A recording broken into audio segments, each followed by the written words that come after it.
All right, welcome back to another episode of Cameo Podcast, or I'm going to make a joke since I met with radio this morning, Cameo Talk Radio. I'm sitting in the Uptown Motivo, which is going to be rebranding as 5 Bean Coffee Bar, I think is Bean Bar or something like that, with Michael Paul Wright, who I came across online a couple months ago, reached out, and then ran into him on the trail one day, and now we're sitting down having a conversation, and green juice and coffee. Yeah, green juice and coffee. So, Michael, as we were grabbing coffee in the lineup, you kind of shared a little bit about your self-employment that you've been doing 3-4 years. What are you doing in town? What might people know you around town for doing? Well, for right now, like I said, I worked with Chris Bowes, a local artist. He's also running for city council. There's a little plug for you, buddy. He's running for city council, and so I've been working with him pretty much since I met him. Like, we just hit it off right away. We both have the same sense of humor and everything. So he was, he's been an artist around here for like 20 years or more. So I just started in with him doing photography, videography, and everything like that. I don't know. What was your skill level when you started with him? For videography, it was fairly low. Photography, I did with my aunt or my uncle back in Ottawa. He owned a sports photography called Sportacular Photography. Oh, nice! He's so clever. It was a lot of fun. I learned a lot, and when you're doing hockey tournaments and ringette tournaments and stuff, you have to learn how to take shots like really fast, like you're. Pun intended, I guess. So you learn a lot about photography in a short time, but then I started working with Chris, and he's kind of led me on a path, like teaches me more and more. So my skill level's gotten better, I would say. And then I started doing photography with Tracy Ratzlaff at Whitest Wash Photography, and I've just gotten better and better at photography after that. She's incredible. Like, her portraiture and stuff like that is amazing. Yeah, she's been popping up. I saw her on Canvas Matters just last week, and yeah, that's right. Yeah. I saw you're making a video for Chris that I don't think's dropped just yet. So no, yeah, he's doing a campaign video. We've got it filmed and it's edited and everything. We're just waiting to. I think we're gonna wait for the writ to drop. But I'm not sure. We have a couple other videos. He wants some of them. A couple of them are funny. Yeah. One of them's serious because I guess people want serious candidates. Yeah, they have to be somewhat serious. And which he is. Like, his platform, what he stands for and what he stands behind is very serious, and he takes it very serious. What's it like working with a full-time artist? Like, what's a day-to-day? Because your vlogs, which to fill people in, you are kind of a vlogger of sorts of your adventures and things. Yeah. Insert goofy plug within 10 seconds of some sort. Yeah. But what's like the day-to-day of working with a full-time artist? Well, it's like a lot of people don't realize it's a lot of hustle. Like, you need to be out getting your name out there and trying to commission jobs. It's difficult. It's a tough road, and that's one thing that he's taught me as I've been working with him, is that it's not an easy gig, but it's one that can not only be rewarding, but it has its moments of fun. Like, it has its ups and downs for sure. So you're almost like in a sales role for him? Is that kind of... No, not really. I just kind of like help him out whenever he needs help, and then sort of more of an apprentice, I guess. Okay. Like, I don't really do the painting art side or anything like that, but I've helped him on a couple workshops where he's just had way too many people, and I see how he gets overwhelmed with it because there's so many people, and like everyone is asking questions, and it gets a little hectic for him. So sometimes I'll go and just kind of take a bit of that pressure off of him, so it's not like 15 people bombarding him with questions about art right away. They'll come and talk to me, and I'll do what I can to just ease them away, right? So, okay. But I mean, he's pretty amazing at handling all that too. So now let's go to adventures and things. That popped up in the last it's been 2-3 months now.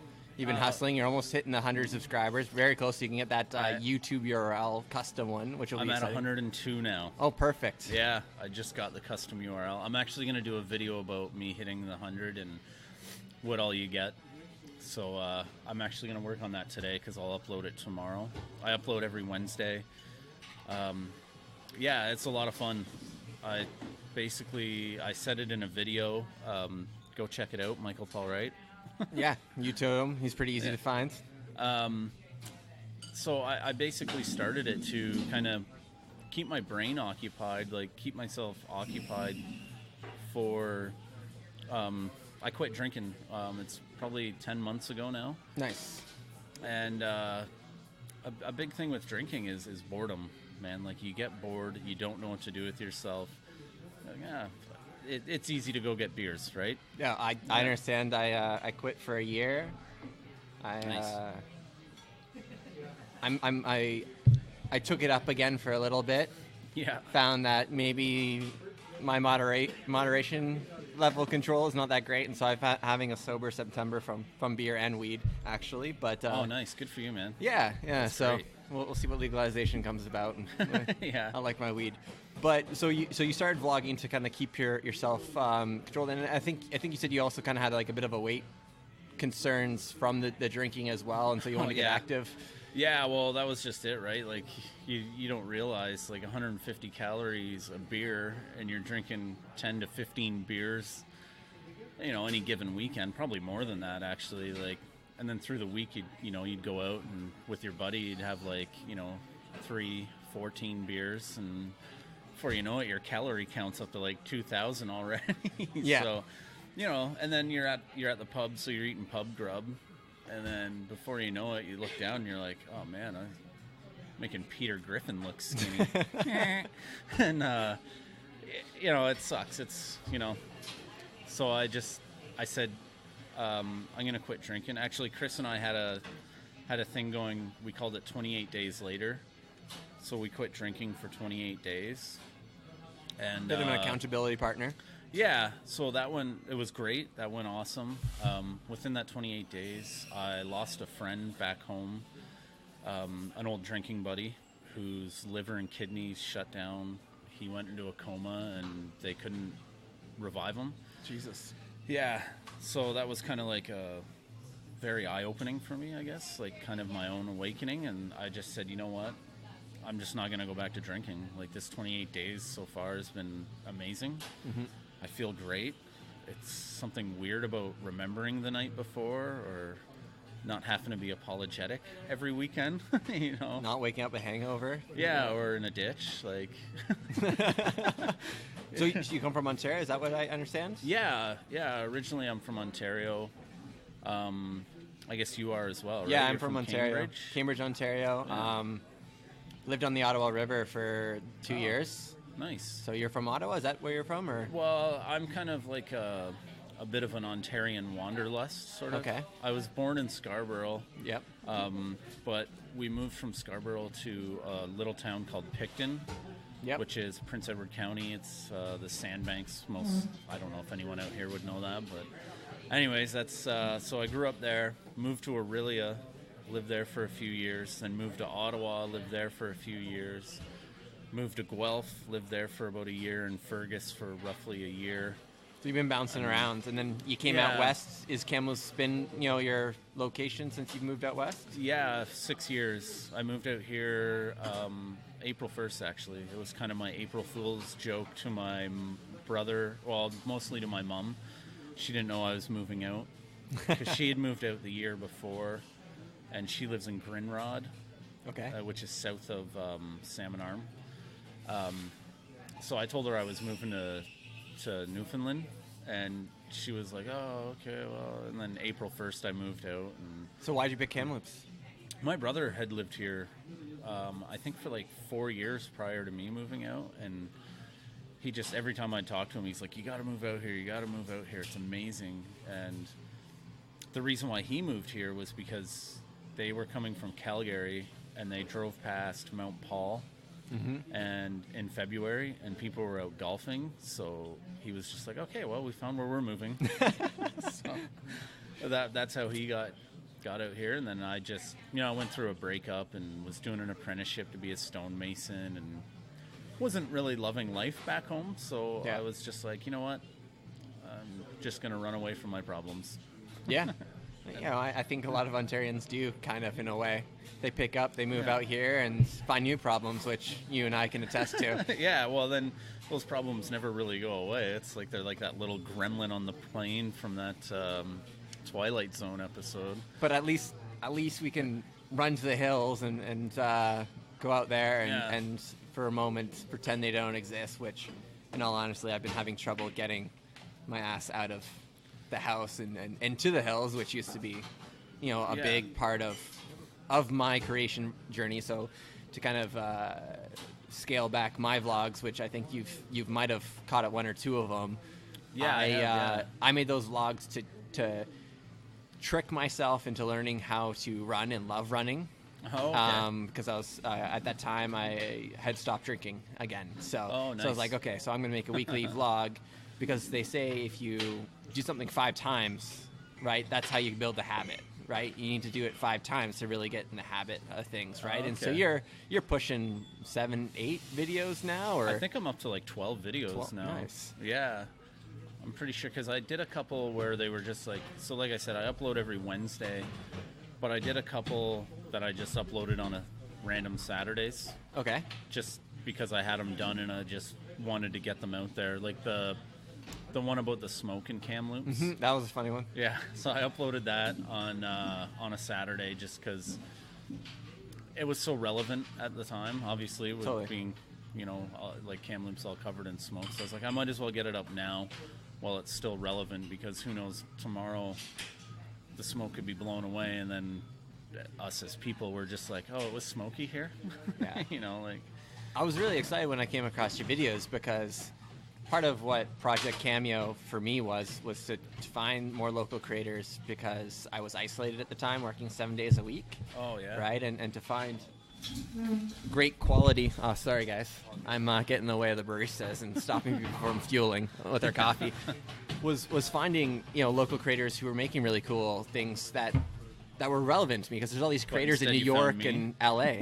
I know I found you, and you're making awesome, interesting things, right? Oh, thanks, man. I appreciate that. And you've kind of found your thing is hiking and waterfalls, and you make the joke that it's another waterfall video. Isn't that original? Do you plan on kind of expanding beyond that, or? Yeah, it's just we seem to have a deluge of waterfalls, if you will.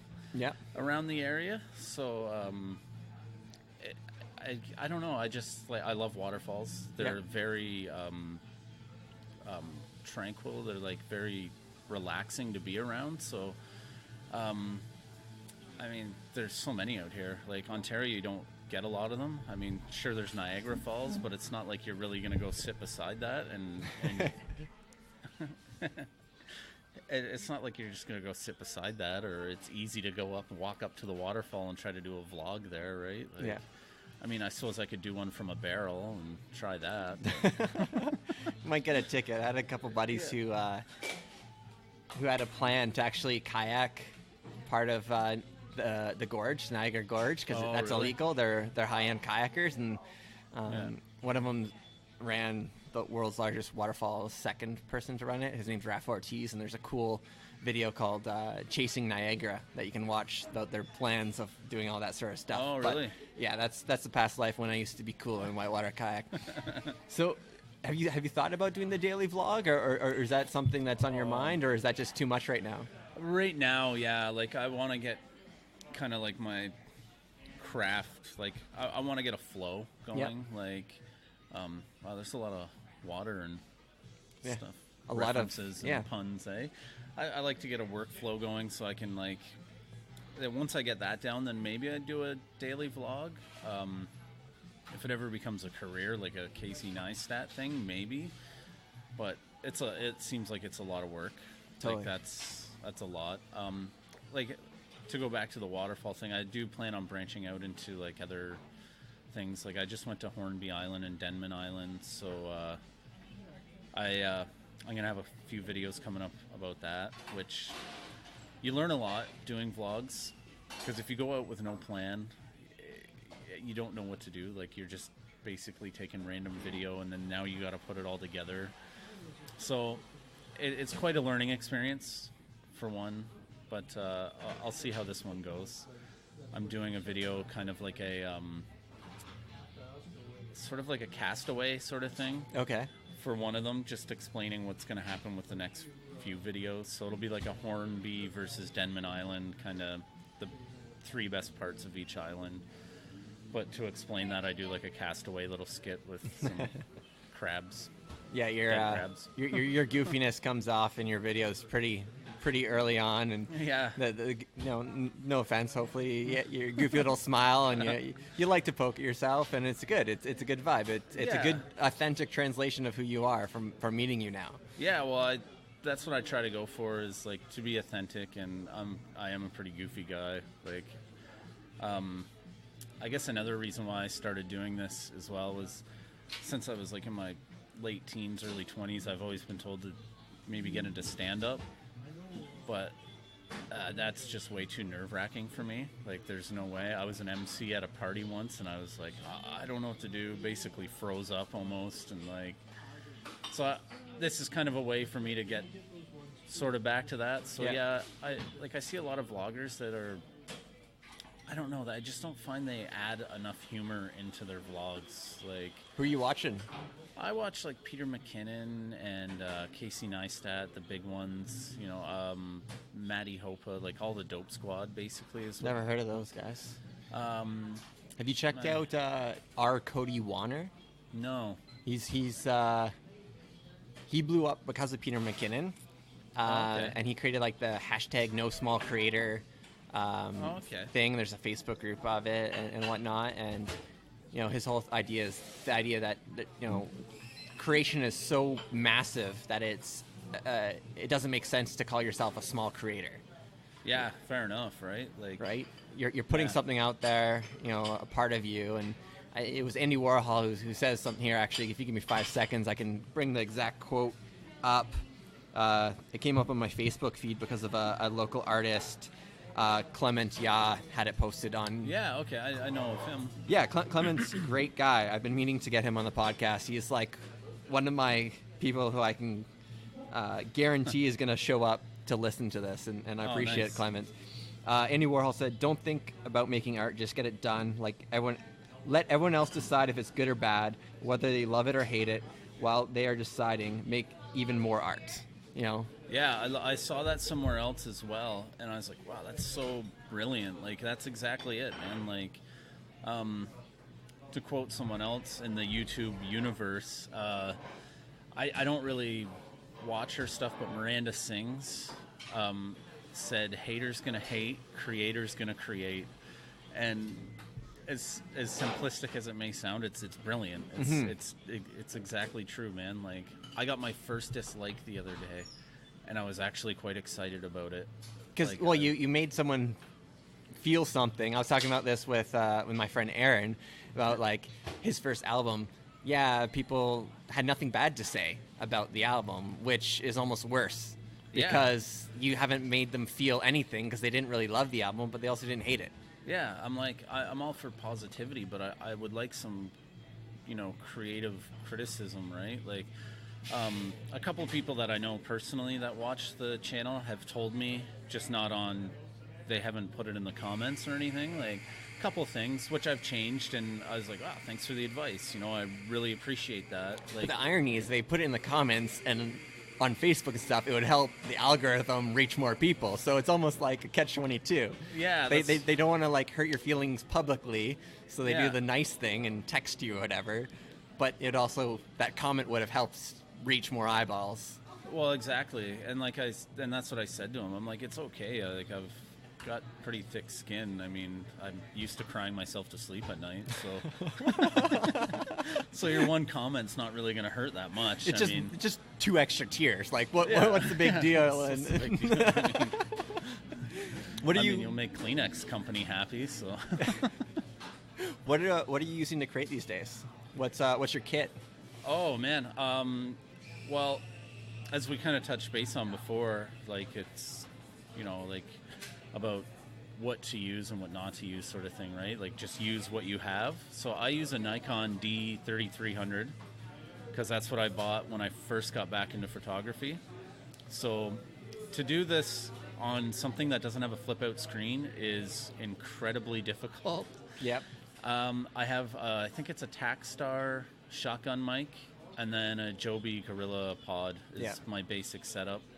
For certain things, I use the H1 recorder because those things are so handy and just compact. And that's basically about it. And a GoPro. I use my GoPro Hero 5, but it just died on me. So under a year, so it's getting sent back to GoPro. They said they'll send me a new one. Yeah, poor GoPro. They're having a heck of a time, that hardware-only business. There's only so many iterations of HD video you can keep on putting out. Yeah. You mentioned a couple of creators to me earlier that you're working with. Who are some other local creators that you kind of have your eye on that maybe might not be in other people's sites? I don't really know. There's that, I think his name, sorry if I get it wrong, but I think Mike Erickson. Mike Erickson, yeah. Beat Mick. Yeah. He's a great guy. Yeah, I interviewed him on the podcast months ago. Oh, really? Oh, cool. So he's kind of one that I've looked at just because he is local as well. I saw he did a smoke cam loops one as well. I was like, oh, that's cool, man. That's awesome.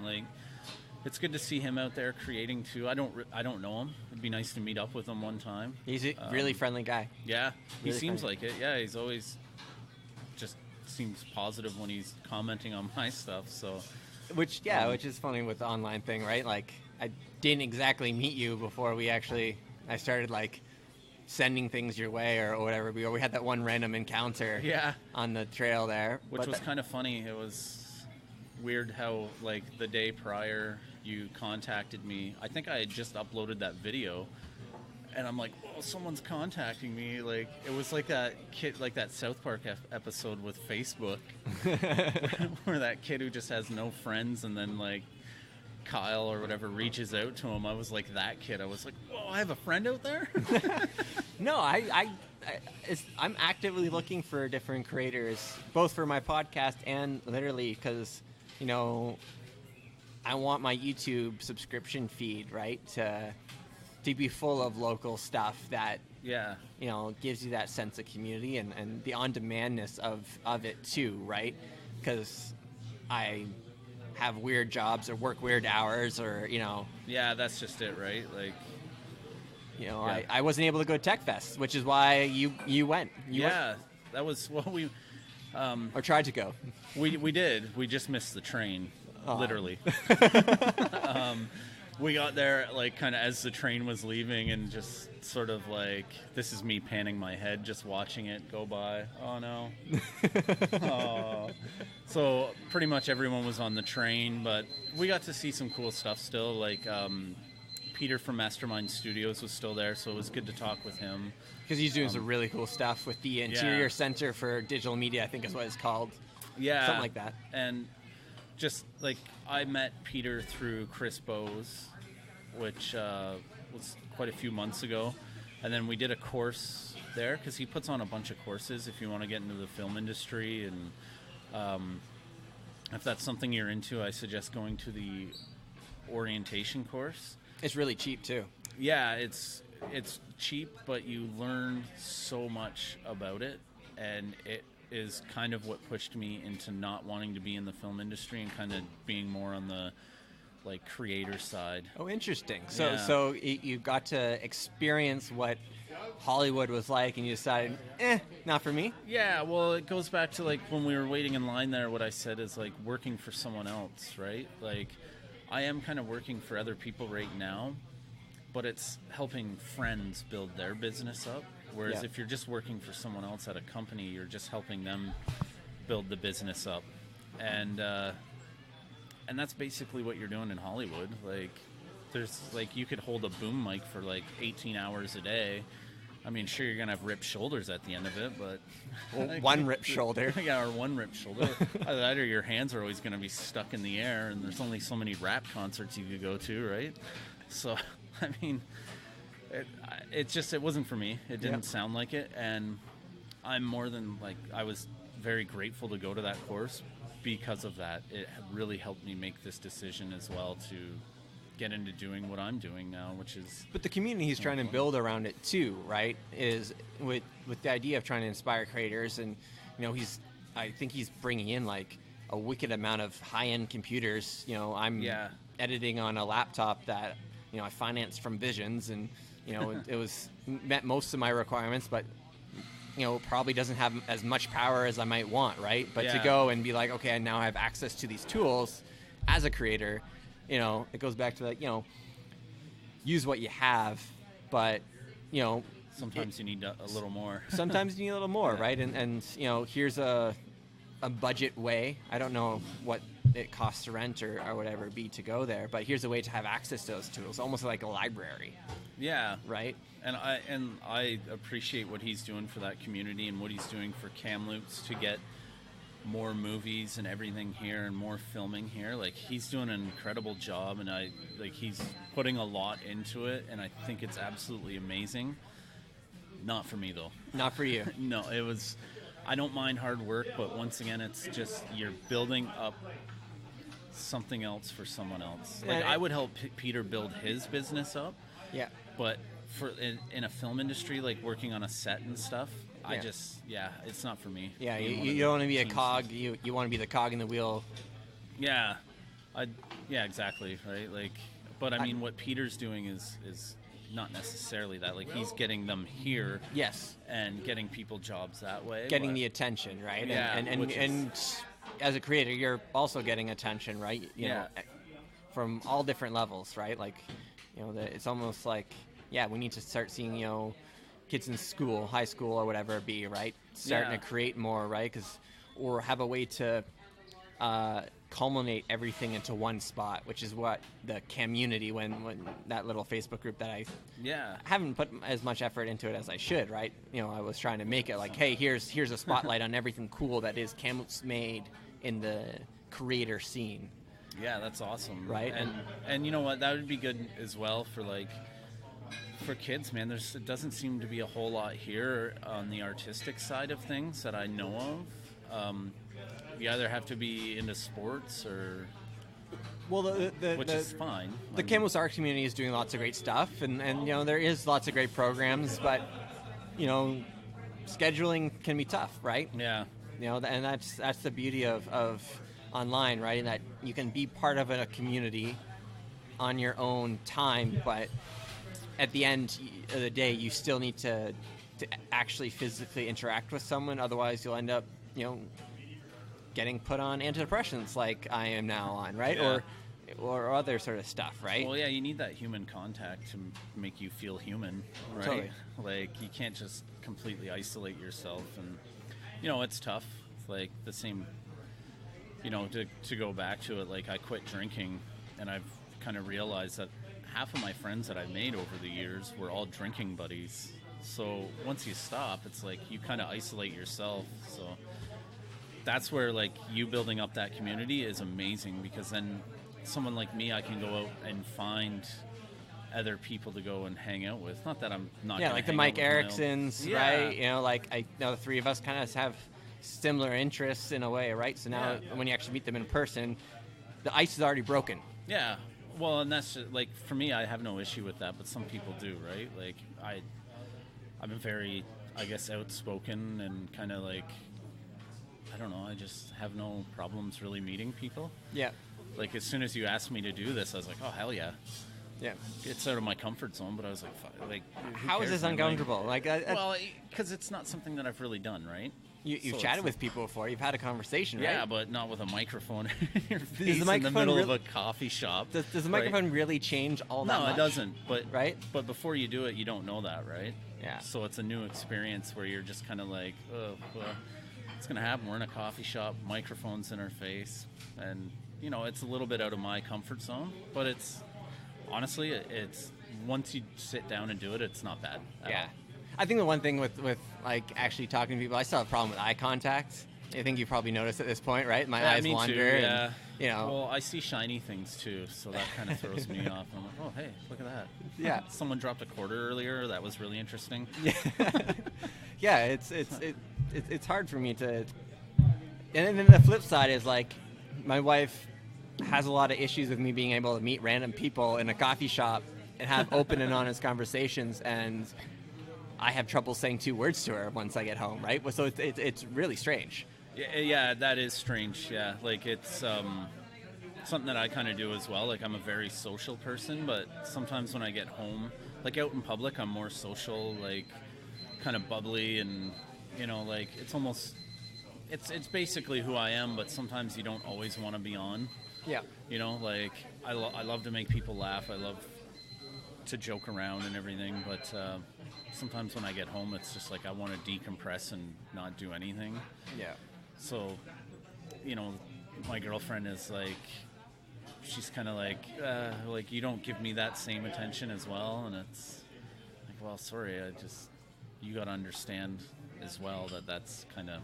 Yeah, it kind of goes back to this, like, thing with me, I'm either on or I'm off, right? Yeah. Like there's no dimmer switch, if you want to think of it like a light switch, right? Like there's nothing in between, right? Yeah. It's either I drink or I don't. And that's the same with me. Like my idea of portion control with drinking was like 10 beers. Yeah.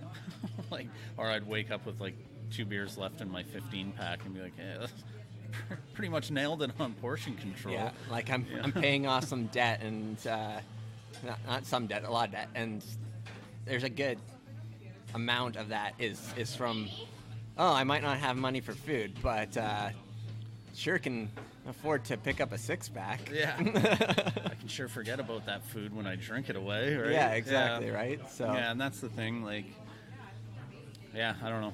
It's tough, man. Like, drinking was fun. Yeah. I don't miss hangovers at all.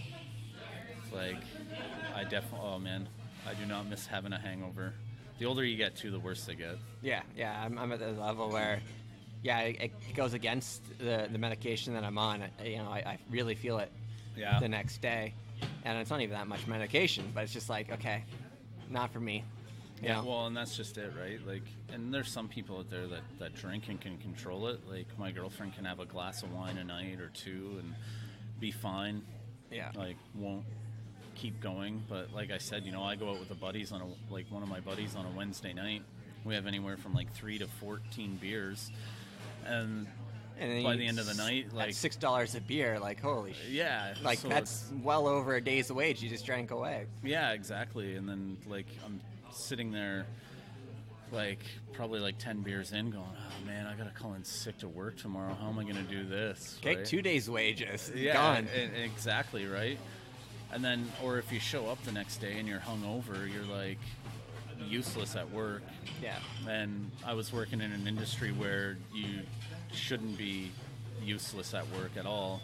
Totally. Prior, right? Oh, I almost made it. The coffee guys are going back to the grocery store getting more stuff. But yeah, like I learned to drink at 18 at the rafting resort that I used to work at.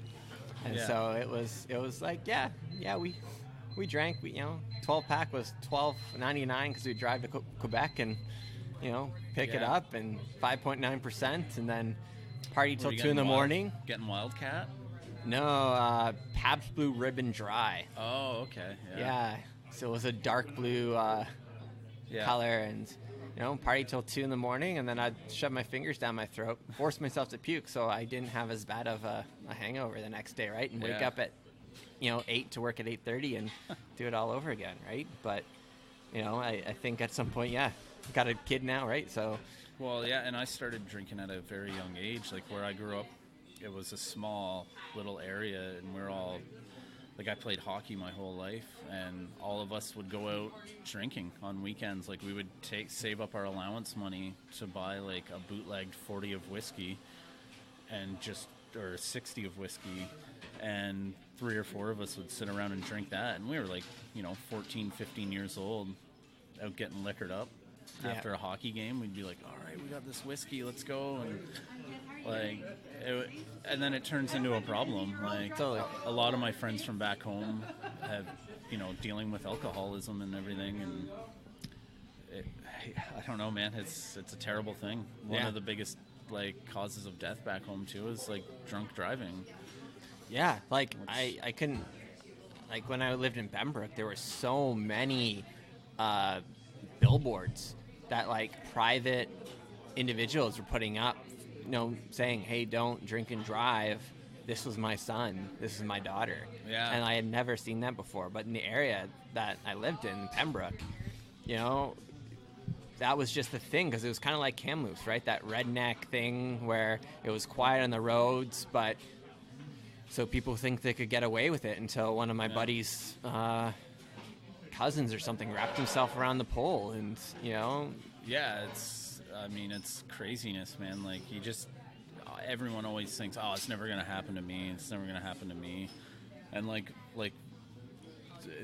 keep on the tragic thing, to keep this low note going, it's like vloggers out there that have just recently died or been injured from waterfalls and stuff, right? Totally. And that's one thing that I just will not do. I will not be one of those vloggers that try to get that crazy selfie or that crazy shot where it's to me it's kind of a... You can't risk it for the biscuit, man. It's not... No, and I'm no way, man. I want to keep vlogging. Yeah. That's my thing.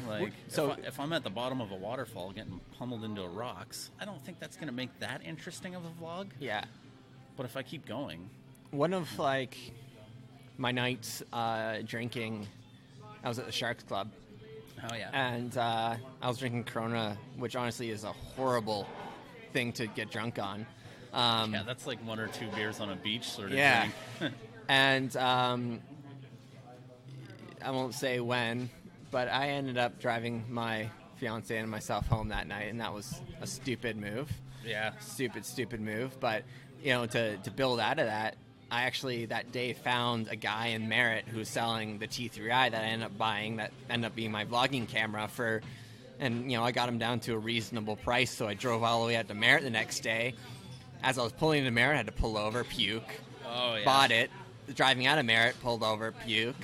Right? And now, now my vlogging camera, it was, it came from a night of partying and drinking, and, there's been some good memories that camera has been captured, right? But almost the memory could have not happened if, if I wasn't as lucky as I was, right? Yeah, it could have been more dire circumstances, right? Yeah. I've lost family to it, to drinking and driving, and a 18-year-old cousin, and not close enough. Yeah, just watching the levels is all. Yeah. My 18-year-old cousin, it was out, him and friends out drinking back home, and got into an accident, man. But it happened twice, within a year's time that they did it. It's you think that it's not going to happen to you, and it's never going to happen to you, right? Why would it? It's like my buddies who think, oh yeah, I can drive better high than sober. Oh, I drive really good blackout. Do you really? You're driving a stick shift, first of all. Maybe in England, because you're on the wrong side of the road. Yeah, exactly, right? Luckily those buddies have gone on their own sobriety tours. And we all, and that's the thing, you get drunk and you lose your inhibitions, and you do stupid things, man. I've done so many stupid things over the years from drinking and blacking out, and I don't want to get into those, but yeah, man, for 15 years solid, probably, definitely I was more of a weekend warrior than an everyday, but I would, it would start be 1 or 2 times during the week as well. And as a hockey player, I'd play 4 or 5 days a week, so then it became a problem as well when I would drink after every hockey. Well, it's funny when people also gatekeep what is alcoholism too, right? Oh no, you're not an alcoholic. That's just 2-3 beers a night. That's normal. It's well, maybe that's normal, but it was causing problems in my relationship, and therefore, and my wallet, and wallet too, right? But if it's causing problems in your life, you're probably an alcoholic. Yeah, there's a good chance that you're an alcoholic. There's a good chance. Yeah, you might be an alcoholic if. Yeah, and, I proudly use the word addict because that's what I am, no matter what what Yeah. it could be, right? Like I was addicted to podcasting. I finally found like a level playing field of sorts. Yeah. Right. I've kind of moderated it, but Well, and that's the thing with addiction too, is like when you have that addict mindset, you're always coming up with excuses why you should do that. Like with drinking, it was just like someone's birthday. It's like such a crazy thing that every year you have a birthday. Let's go get liquored. Yeah. You know, it's like you I always had a find tough those- day. Yeah, I exactly. had a tough day. I deserve a tall boy. Yeah, the tough day one was great. It's just like, oh no, today was an extra tough day. Today's a 12-pack tough day. Yeah. So, you know, then those 12 beers are gone, and then you're sitting there going, well, I still got time to get down to the liquor store, right? Yeah. So you walk down to the liquor store, pick up a few more beers, and then once again, where are you going for the next day? Not to work. Yeah. I was lucky to never actually miss work from it, but you know, the wife almost called off the engagement. Yeah, well, there so- you go, man. Like, that's, I mean, work is work. You can find jobs anywhere, but you find someone that you want to be with, it's not worth Yeah. it, right? Like, Right. And then now it's figuring out how to continue to put that effort in so that's, you know, I say more than 2 words to her when I get home, right? So Yeah. it has Well, its it's all- own challenges, but It's all baby steps to a better mental health state, right? Like, yeah. it's not going to happen overnight. I've recently started meditating, which has really been helping. It's great. You just being more mindful of, you know, what's going on around you and everything. Like, it's been great, man. Like, I don't know, sobriety so far has been the best thing that's ever happened to me. Yeah. Yeah. I had a good 1 year of not drinking, right? Yeah. My cannabis use went up. A little bit. See, and I can't smoke weed anymore, man. Shit gets me high. That's kind of the point, but yeah. No, I would get like, I would just get too paranoid on it. Okay, Yeah, yeah. it was like I wasn't having fun on it Yeah. anymore. So I was like, you know what, I'll just quit this. And then I did notice after not smoking anymore that my drinking definitely took the place of that. Yeah. Like I used to smoke every day. Yeah. Like all the time. Like before work, after work, sometimes during work if the boss wasn't around. Like I was just like the classic pothead, man. Just a stoner. Like Yeah, and I wore that stoner label with pride a little Yeah. bit too much too, right? and Got that's me the in some thing. trouble. Yeah, that's the thing, you know, like you're just like, yeah, fucking rights, I'm a stoner, man. This is awesome. Yeah. But- and then I kind of look back at it like, you know, I loved it. It was fun as well, but I'm like, yeah, I was definitely a pothead. Like I was one of those classic stoners. And it took me a while. Like most of my friends were smoking when they were like 13, Yeah. 14 years old, but I was more into drinking. It wasn't until I was like, I think 16 or something like that I started smoking. Yeah. And I was like, where have you been all my life? I'm so good at video games now. Yeah, it's, you know, I convinced myself that, yeah, I can smoke weed and go run. Like all my vlogs, I was stoned in all of them, Oh yeah, right. right? Like Yeah. that was my thing, was go get high and go Yeah. run. And, you know, I couldn't imagine doing that myself. Like I hear something in the bush, and I'm like, oh god, it's a cougar. I'm dead. This is my last vlog. And if I was high, just that it'd be so accentuated, right? And I'd be like, oh god, it's 5 cougars. well, yeah, actually Throwing my first Doritos at 'em vlog, and- my first vlog was like right around when there was a cougar warning, and I was out in Battle really? Bluff, Lac Du Bois area, and you know now I'm struggling to get out, and I'm almost blaming the fact that I'm not getting high as to why I'm not exploring, right? Well, so there's my out as to why I'm not doing stuff that I used to love or do love, right? Yeah. And that's, well, and see, that's the thing is I wasn't getting out because I was drinking too much. Because hiking when you're hungover is shitty. Like that, Yeah. it sucks. Like there's no way. Like I hiked 500 miles of the Appalachian Trail, and there Oh, was wow. a few days where, like some of the guys that I was hiking with, where we would have like off days where we'd stay and like drink, but then we'd try to go out and hike the next day, and oh man, it was tough. Appalachian, When you did 500 miles of it? Yeah. How many months was that? I was out there for a couple months. Oh wow. Yeah. That's cool. Yeah, it was awesome. I'm listening to an audiobook of Scott Jurek trying to get the fastest known time, or FKT, of the Appalachian Trail. Oh, really? It's called North, and it's like, because I like ultra running, but again, like, I'm either on or off, right? So for a while, like, it was my life. It was all consuming, and now I can't even lace up shoes and get like a 5K run out, right? Yeah, like you gotta knock all the cobwebs and stuff out of your shoes, right? Exactly, like, right? Yeah, man, the Appalachian Trail was crazy. I hated it. Like, Really? when I was done, I hated it. I was like, if I even see the word "at," it infuriates me. Like, I'm like, no, you're stupid. Like, because it's so taxing. Like, I tried to be a through hiker. Yep. And me and one of the guys got, like, really sick on the trail. And so we were just like, you know what? Like, let's go have a rest. Let's stop. We went to a hotel. Like, so we were 8 miles south or 8 miles north from a town. So we're like, well, we might as well go north and keep going, and maybe we'll get better.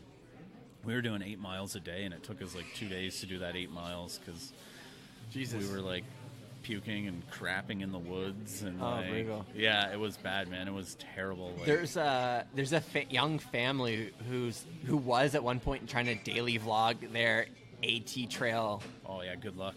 And they had like 3 young kids, and I'll see if I can dig it out. Like, I started watching, and like, it was pretty good content, but it's just like, man, you're packing in a drone and editing. Like, I don't know if they just filmed, and now they're like releasing stuff, or like afterwards. I don't know how they really set it up, but it's I don't know how they could do it. Like, those poor kids were probably carrying a bunch of unnecessary crap. Like, yeah, I came from an active family, but I don't know, like, part of, I think, doing that trail might be to disconnect. well, like I went with a friend, and I took a ukulele with me, and the first town that we stopped in, I gave it to a local kid. I was like, do you want this ukulele, kid? Because I am not going to play it.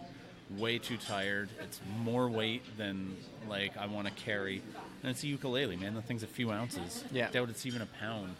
Then I'm like, no, too much weight. Like, as you're walking along, you get rid of crap that you don't need. So to try to daily vlog that, man, that's ambitious. Like, Yeah, good for them if they did it. But I need to dig it up and kind of see where they're at, because they actually, like, quit pretty early on, and then I think they went back at it. Even just the idea of, like, being able to, like, not work for 6 months is just beyond me, right? Like, yeah. It was, well, I saved up a lot of money to do it. And then you think that you're going to, I don't know, you have these delusions of grandeur, I guess. Yeah. And, but once we got sick, that was it. Like, Yeah. it was a tough go, man. Like, so one thing that happened, like, all the views to me looked the same after a while. That's just the way it was. I'm like, I hiked an extra 8 miles one day to get to this view, and I'm like, I am literally staring across the same valley that I was just staring across 2 days ago. Why am I doing this? Like, it's the same view, but I walked an extra 8 miles to get at this vantage point. Like, that's where my mindset was, right? You get so tired, and you just don't appreciate it. Like, looking back on it now, I was like, I'm kind of glad I did it. But at the time, I was like, this is stupid. I hate this. This is ridiculous. It's all the same trees. Yeah, there's some cool opportunities, I think, for some, like, multi-day hikes just around Crownland up here. I think that could be pretty cool. And I have some friends who are looking at some multi-day canoe trips or kayak trips or whatever it be, but, like, 5 days is plenty to, like, get in the rhythm of things, experience, and then come back, right? Like, yeah. I mean, 2 months out in the woods, man, you go a little crazy. Yeah. I actually have a diary entry that started off on the first day, like a normal diary entry. And then it started going into, like, how I was alone and, like, befriended a bunch of mice and paid them in cheese to do my bidding and stuff like that. You sure that just wasn't your creative side, or was that just you losing it? I think it was my creative side, but partially, like, me losing it, because it's very, like, I don't know, man. It's a weird thing being kind of stuck in the woods for so long.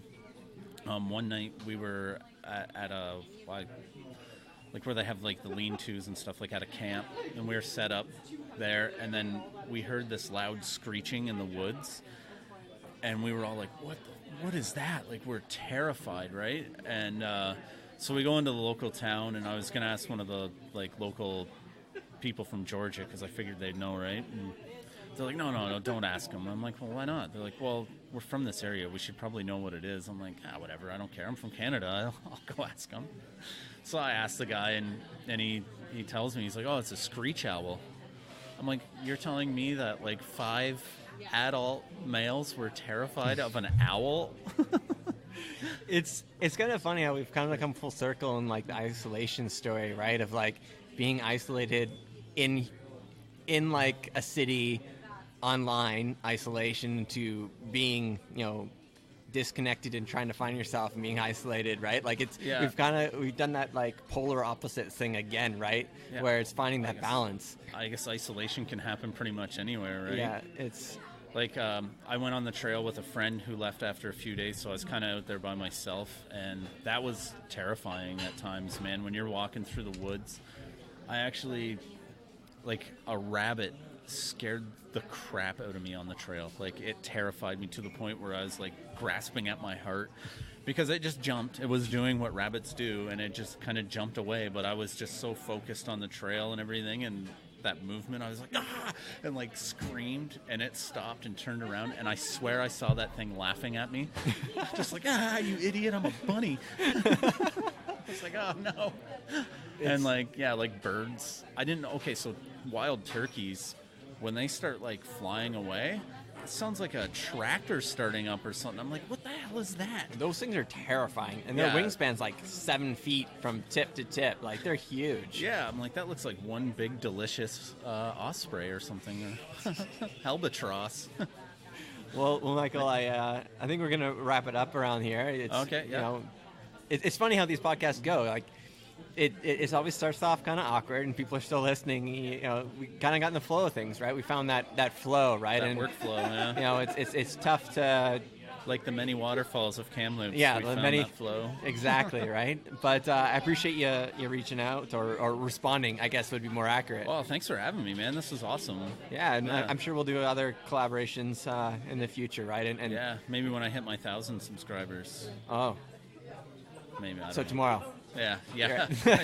Now that I got my custom URL, why not? Yeah, exactly. World's my oyster. Well, they say 100 subscribers is the hardest one to reach, and then thousands the hardest one, and then it kind of gets easier from there, right? Maybe, yeah. Well, we'll see. How it goes.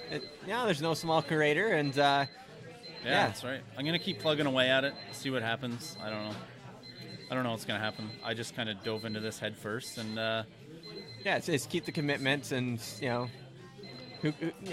things will come about of it that we don't expect no matter what, right? And those are the things that we're supposed to come about it all the same, right? Yeah, well, and I don't want to disappoint my 100 fans. Your 100 fans. 102. 102, yes. Yeah. So I can't leave the last 2 out of there. They'll get offended. Well, thanks again, Michael, and thank you for tuning in, the audience, for my few listeners as well, right? Got to keep them happy with the consistent uploads, which is going to be uploaded. This is going to be uploaded today, actually. Sweet. Yeah, I'll send you a link because I'll listen to it at work instead of working. Yeah, that's exactly why I produce it, so people can procrastinate what they're supposed to be doing. Yeah, that's right. Awesome. Well, tune on into more episodes of Cameo. I actually have 3 more interviews lined up for this week, so those will be rolling out over the next couple of weeks, and hopefully don't forget to subscribe to my channel. Yeah, subscribe to Michael P.